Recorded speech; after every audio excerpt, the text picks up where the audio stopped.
দৃশ্য অদৃশ্যের অনেক ক্ষতি আছে, এগুলো এখনকার সায়েন্স বিশ্বাস করে না।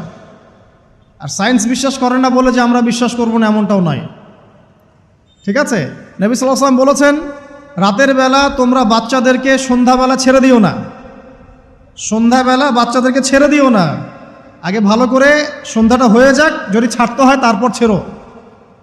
তারপর রাতের রাত যখন গভীর হবে তখন তোমরা এলোপাথালি ঘোরাফেরা করো না, রাস্তাঘাটে বনে জঙ্গলে ঘোরাফেরা করো না, কারণ এই সময় এমন কিছু মাখলুককে আল্লাহ পাক ছেড়ে দেন যাদেরকে তোমরা দেখো না। এখন বিজ্ঞান যেটা প্রমাণ করতে পারে নাই, এটা কি বিজ্ঞানের ব্যর্থতা না ইসলামের ব্যর্থতা? যদি বৈজ্ঞানিকভাবে আপনি প্রমাণ করতে না পারেন তাহলে সেটার কোনো অস্তিত্ব নাই। এই কথাটাকে ডাহা মিথ্যা কথা। যদি মুমিন হতে চান তাহলে এই কথার উপরে এসে ইসলাম কবুল করতে হবে। যদি মুমিন মুসলিম হতে চান এই কনসেপ্টটার ঊর্ধ্বে এসে ইসলাম কবুল করতে হবে। আল্লাহ রব্বুল আলামিন এবং তার রাসূল যা বলেছেন সেটাই চূড়ান্ত সত্য, সেটা আমরা প্রমাণ করতে পারি বা না পারি, এটাকে অন্ধভাবেই বিশ্বাস করতে হবে। এটাই হচ্ছে একটা মৌলবাদী কনসেপ্ট।